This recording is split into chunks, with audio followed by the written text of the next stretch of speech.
Here he is. In today's environment, where we have complete gloom and doom, I was thinking, whom shall I get for you? Who is the one who can talk about having faced a bigger crisis in his life, having faced one of the biggest disasters the world saw, having faced 9/11 himself? A man who was in the helm of financial affairs in New York, handling Goldman Sachs in American Express, living the great American dream, and he had 9/11, which shattered him completely. The man who bounced back, the man who talked about positivity across the world, the man who worked with Dalai Lama after that, Sami, my friend himself. Currently, the CEO of Brand Capital, a $4 billion strategic investment arm of the Times Group, the man who talks about positivity at all places, from school to churches to all corporate institutions. He's called a speaker for that. None other than him I could get for all of you on positivity, on how we should look at it. Because all that I read about in today's time is gloom, doom, this is bad, soon we will die. And I speak to Sami and he says, Tapan, we shall emerge stronger. And when we sit back 20, 30 years from today having a cup of coffee, we'll talk about how we not survived but thrived. Sami, over to you for your first comments as to how do you see the situation and how do you remain so positive? And after all the disasters you faced in life, how do you remain the person you are? And what do you want to tell people who are attending this event of ours, the Instagram Live? Sami, over to you. Good morning, Tapan. Good morning. You are Good morning. You are a true and special friend, and these are special times. These are times when destiny gives us a chance, an opportunity, a challenge, a question. Destiny is asking us to put our hand up and respond, and we have to. The important thing is, if you really think about it, everything was going so well in this world, in economies. Yes, we had a little slowdown in India last year, but the rest of the world was doing very well, and we are doing quite well. Stock markets all-time high. And then we have this. And then we have this. And I will tell you, in the first 2-3 days of this, I thought a lot about it. What's going on? And then when you step back and think how blessed we are, we have been so fortunate. And then now look back, let's say 4 months into the year. It first came in India end of January. It came in the United States, Italy earlier. It came in China. I don't know exactly when, so November time frame is when they first got it. The reality is, it could have all been so much worse than it is. The fatality rates of this virus is so small. The ships, I'll tell you what, I work in a big media company, the biggest media company. I'm going to try to put it for everyone. 2, 3, 4 people die in Bombay's train every day, Tapan. The train goes back and forth. People try to cross. There's people just falling, accidents. Things like this happen. The total fatalities we have had from one of the deadliest viruses that has hit in our country is less than 1,000 people. And I'm not discounting any one of the 1,000 people. It's so sad. It's absolutely miserable. But let's for one moment, think about the other side. There are no traffic deaths. There are no crimes. There are very, very few, if any, accidents on the train. Think about all those things. People are closer to their family. We're all talking on Zoom, doing our work. Yes, money is gone out of the system. Yes, we are slowing down. But I will tell you, the light is not at the end of the tunnel. The light is inside the tunnel. This is a challenge for us to stand up and prove to ourselves that we will get ahead. And I promise you, despite enough people out there on the internet, WhatsApp, everywhere else saying, no, it will end, everything will go, first quarter is bad. No, wait and see. I promise we will overcome this. We'll become smarter. We'll become cleaner. will become a little bit more compassionate to others, actually the world will be a better place. Whether it's 2 years or 3 years, it'll be a much better place. And I'm 100% guaranteeing you that. Sammy, it's so interesting to hear this. We'll be smarter, better, the world will be a better place. In fact, I was talking to some of the CEOs of hospitals, and you will be surprised to know, Sammy, hospital have an occupancy at 20%, 30% the full capacity. Yes, you're right. Unbelievable. 70% people are falling less ill. There's less hospitalization happening, and people are actually healthier, staying at home, fresher air, no? And the number of deaths per day in India would be much less compared to what was happening earlier. So, is the way you look at it, the point you said, is it the way you look at it? How do you look at the opportunity and how do you take it on? I think when you put the asterisks on, it sounds so reassuring compared to what all we hear in the media going on, Sammy. But Sammy, let's just say that if I'm in these circumstances and you have been in 9/11, you were devastated when it happened, no? And let us say somebody is having that moment of feeling very negative, and all the news is bombarding, and and he or she is freezing with negativity. What would you recommend, Sai, from your experience? Because you faced 9/11. How was that experience for you? How did you freeze? And then how did you overcome that to become the man that you are today? Again, into the glory that you had and always had been. I'll tell you this. I'll start by giving a little bit of color about how I view positivity, and then I'll jump into 9/11, if that's okay. You see, as a little boy, I was no different than most of the 100 or so people listening to this thing on Instagram today, at this moment. I grew up in a family of means. And I had not that much, right? I didn't have a car, didn't have a bicycle, didn't have an air conditioner, didn't have a phone. But I'll tell you what, I wanted all that. I wanted all that. And I'm proud to say I wanted, not just needed. Okay, I'm clear about it. And there was only one thing I could do: wish for it, will for it, fight for it, and think positive. And so it's not like I decided one day after 9/11 to become a positive guy. I was a positive guy as a kid. Now, I never thought about not being positive. So the reality is, like, was I trying hard to be positive? No. Was I ever negative? All periods of time. One day, half a day, 1 hour. And all I would do is to pray and cry for a little bit alone. And I'd wash this out of my system. I kick it out of it. It goes out, and then I say, what's the solution? Let's fight for it. So the only fuel that I could get for my lift-off in my family was positivity. And I will be honest with you, in that generation, in that period, long time ago, I'm over 50 years old. At that time, in the family I was in and the environment, this radiant, excessive positivity was discouraged. Why was it discouraged? Because they didn't see any reason for it to bear out to be true. They did not see growth. They did not see opportunity. People who were rich would get rich. Others never had a chance. So the reality is, I did not change my mind because I'm not lose. I'm telling everybody listening to this, there is nothing to lose with being positive. Just try that. Just try what I just said.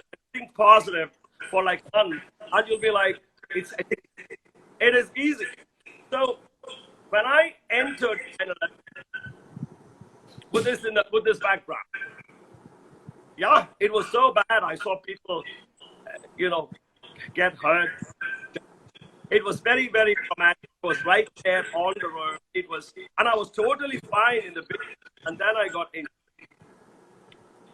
I didn't get injured so much that I wouldn't recover fast. I recovered, but the trauma was extreme, and I also had quite a bit of attack in my lungs. But the point is, the trauma from people dying in my building, in my own building, where I lived, Tapan. 22 people didn't make it in my building. Think about it. And I know them. My building was straight opposite. And so it was in front. I mean, literally, my building was opposite like VT and BMC in Bombay, literally across from each other. So you could not escape it. You saw all of it. And it hurt. It really, really hurt. That is one thing I want to be clear about. Positivity doesn't mean that you should be happy and smiling rah, rah, rah, all the time. No. We all have feelings. We all have emotions. Important thing is to put it in perspective. There were companies, people that lost jobs, entire businesses died. It was gut-wrenching. It felt like we had died. See, during that time, I tried very hard to remain positive. I lost my apartment because it was all sealed off. And I said, what's the worst that can happen? I'm alive, I have food. Okay? I have a nice room to sleep wherever I moved. And I'm going to live. I got health care. So I said, all right, we'll fight this. And we fought this. And we fought this. Of course, America came together and fought this. But the important thing is, the moment you become positive, and you talk to 2, 3, 4 people around you who are positive, the moment you do that, you will mysteriously find they start becoming positive. And when they're positive, that positivity comes to you. And when it comes, your positivity increases. So it's more contagious than COVID. Positivity is more contagious than COVID. I promise you. And it's a wonderful thing. It is sort of like a pollen that you throw out there, and others around you get positive. And when they become happy, you get happier. So it's a good thing. It's a very simple thing. It's not that difficult to do. But just look at the cup, half full instead of half empty. It's always half empty. I have news for you. It's never completely full. But it doesn't matter. It doesn't matter, because we are here. We are tourists in this world, right? We are here for whatever period, 100 years, 90 years, whatever it is. But we just need to sail through that with as much optimism and positivity, and then it's just for a healthy, simple living. That's all. Exceptional, Sami. I love the statement. Positivity is more contagious than COVID. No? Yes, Try it and is. be positive. And if all of you are heard what Sami said, he said in 9/11, his apartment was just opposite. 22 of his friends died. His apartment was shattered. He was in the midst of all this. Jobs were lost. It was a complete disaster. The market went into tumble. The financial crisis happened. And Sami was there in that. And what did he say to himself? I'm alive. I have health care. Yes. I will bounce back. And his positivity ensured others became positive around him. And that positive cycle brought him out of that negativity. What a great learning, Sami. And then let me take you to one more person with whom you spent some time. That person was exiled from Tibet. Yes. He ran away from Tibet because he was afraid that the Chinese may enter and he may get persecuted. And he and his followers come to a different land altogether.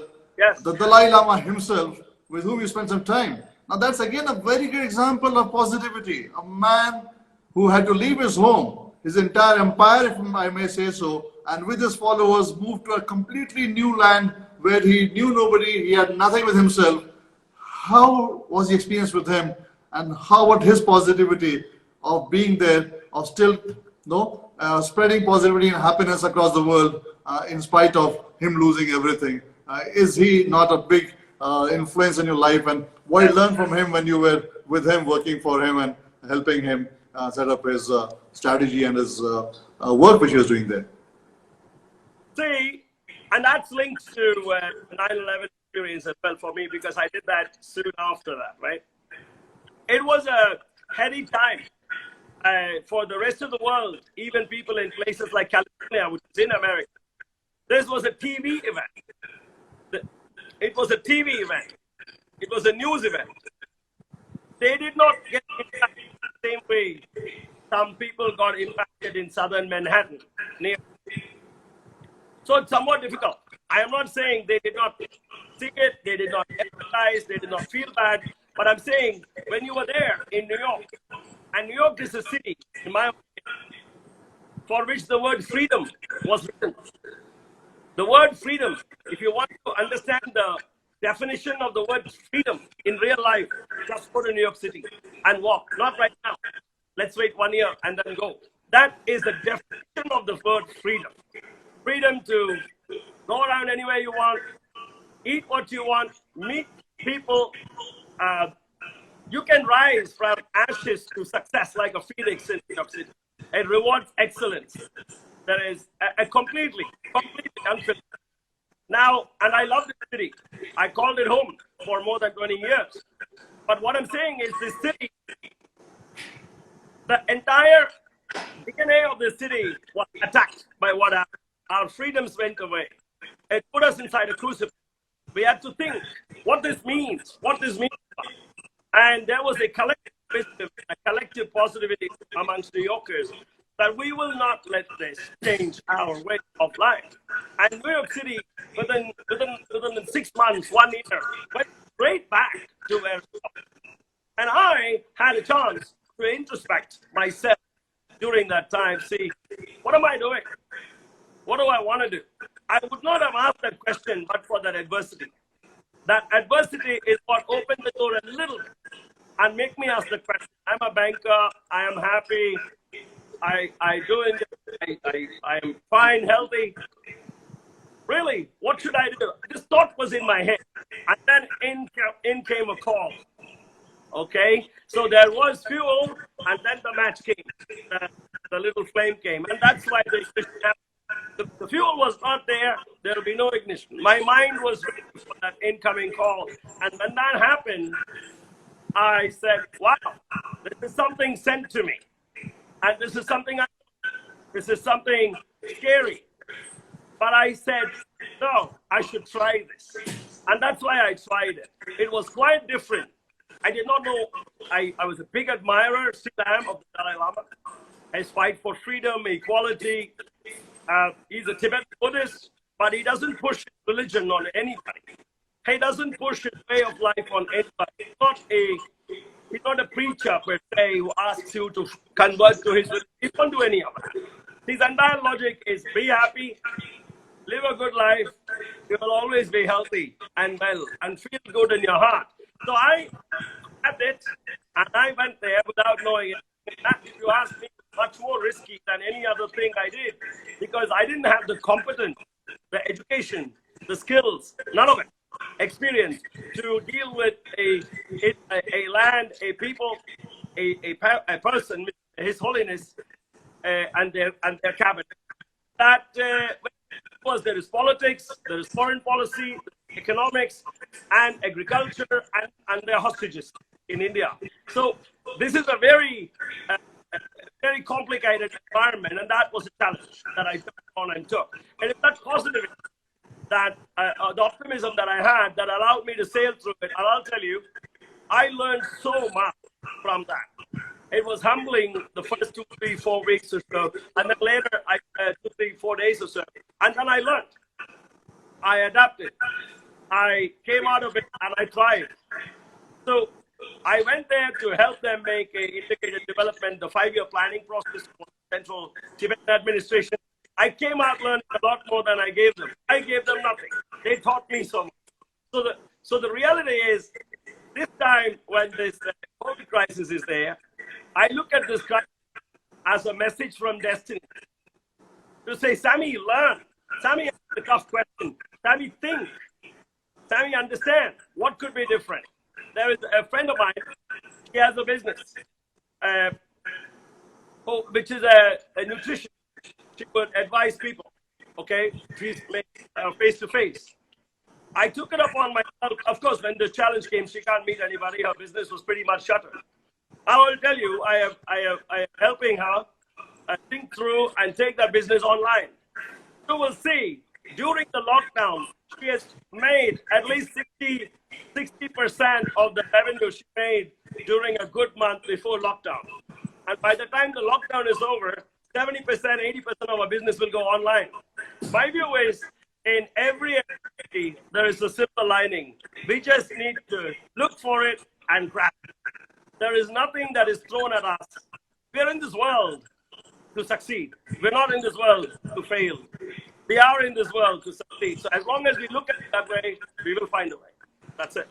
Exceptional, Swami. I think this was my next question coming up, that a lot of people are afraid they'll lose the job. No? In 9/11 also people lost their job. Yes. And right now you mentioned that your friend was really shattered in the way her business was going to go down, and you helped her shift it to online. And now you feel that as soon as this is getting good to get over, she'll be more powerful in her business than what she was before.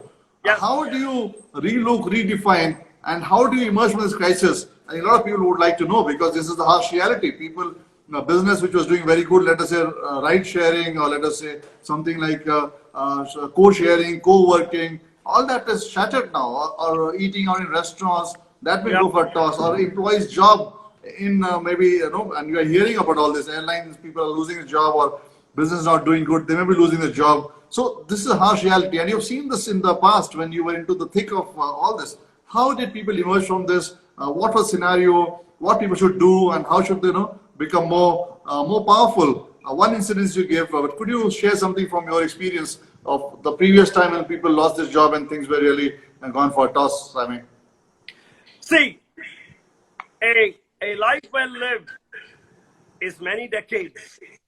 1 year is 1 year, 2 years within a life of 100 years that we are here. We have to remember that.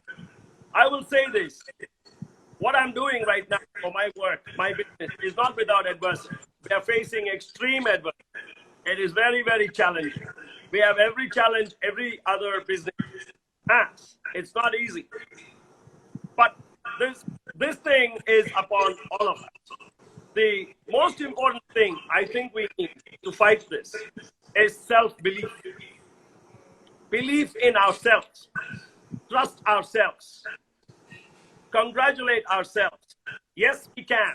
It's very, very important to have that attitude. You see, grocery shops, restaurants, they're all suffering. They all had to close, shutter down. But then Amazon, Big Basket, Flipkart, they're all doing very well. They're selling a lot. Amazon hired 150,000 people in America during this time. Now, those silver linings are all around us. But a person who lost his job in a restaurant will look back and say, "This doesn't help me. It's not helping me. Amazon is helping. What can I do?" All we need to do, Tapan, is to look at our situation a little bit from the outside in instead of from the inside out. That's very important. We should say, today, you're a famous insurance executive. I am an investment. Why? Is that the only thing we can do? I was a banker, and I went to work with Holiness, did I not? And then later, I went back to American Express, did I not? And did strategy, which is my core competence again. Then I went back and did something completely different. I invested. I invested capital in companies. And then one day, after the financial crisis of 2008-9 finished, 5 years later, I built a restaurant. I built a restaurant in New York City. We made dosas, we did all this. Totally different experience. My point is this, and then now I am in a media company. And I will tell you, before I'm 90, I will stop on 10 more stones. That is reality. My point is, this life is an opportunity given to us to go through this garden and come to the other side, to the other side of the garden, is heaven. The reality is, every exit we take on that path, it's a surprise, and there will be adversity there. If there is no adversity, life is boring. Please understand that. One important thing when you have strong self-belief and you face adversity, an important thing that everybody should remember, which I try, what we should never lose sight of, never equate a setback to failure. So you lost your job. That is what I call a setback. That is not failure. You lost your restaurant. You lost your revenue. It is a setback. Okay? The moment you view it as a setback and you say, "These too shall pass, we will get to the other side," you're convinced of it. We will.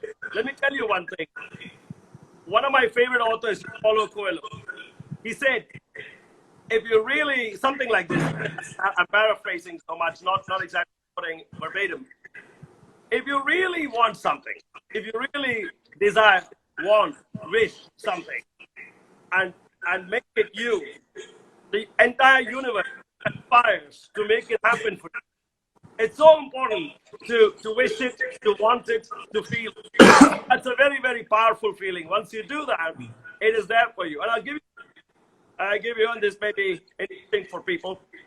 Examples of such adversity and how people came out. I'm a student of war history in my heart. I read a lot about wars and how people fought, people came back out, people reformed, and society grew. I'll give examples. Fortunately, we are blessed in India. We have never ever seen big wars and battles in the last, I don't know, 100, 150 years. We've not seen massive battles. But that's not true of the rest of the world. There was the siege of Leningrad, which is St. Petersburg today. There was a battle of Stalingrad, which is Volgograd today in the old Soviet Union. These, I mean, I'm talking about Leningrad was around 43 period. Stalingrad was 41. Leningrad was 41 to 43 period. Stalingrad was 42, 43 period. Millions of people died, Tapan. Millions of people died. Soldiers were only issued. They're talking about having problems for groceries, not able to go to restaurants now. Every soldier in the Soviet soldier was given 5 bullets to fight the entrenched Nazis on the other side. The Soviets, so just imagine, the Nazis have come so far deep into Soviet Union. This is like an enemy coming all the way from northern part of India to all the way down to Andhra Pradesh. It is that is longer than that. They are coming. They not only fought, they defeated they were not only victorious, they re-emerged as a proud, strong, victorious people. And that victory is in their heart. It is their strength. So what happens is, when you're positive and you fight and you win, it is like you're building antibodies in your body. So you have this antibodies against negativity in your body. It's already there. So once you stay positive during one or two difficult times in your life and you succeed, I am telling you, the first time you try this positivity thing, I'm telling you, you probably failed. The second time, you may fail. The third time, you may find a little success. And the fourth time or fifth time, whatever, you succeed. And once you have that success once, it's my life, it's my story. And once you have that success, then you never turn back. Then you have that antibody in your system. And you will never catch that negativity virus again. So it's very good. It spreads fast. Thank you, Sammy. I think this was very, very critical, and that's why I asked you this question. And for all of you seeing this conversation between me and Sammy, and you're afraid of losing job, and you're afraid of the setbacks, listen to what he said. An engineer from IIT Madras of those days, what all job he has done. He set up a restaurant, he's worked in financial services, he's consulted Dalai Lama, he's gone back, did again financial services. If a person can do so many different activities after facing devastation, is able to bring himself up. Positivity is the antibody which is going to make you more powerful. These are setbacks, not failures. Bounce back. Have the spirit in you. This too shall pass. The world has seen worse. The world has seen wars. The world has seen such uncertainty where people do not know what will happen to the children because they're going to fight with just 5 bullets. The world has seen so much. It has emerged every time more stronger, more powerful. This too shall pass. Thank you very much, Sammy. Always a pleasure talking to you, my friend. So good to see you again. So good to see you smiling. I think a great session, great learning. Thank you very much for your time. Thank you, Sammy. Thank you, Tapan. Thank you. Ciao.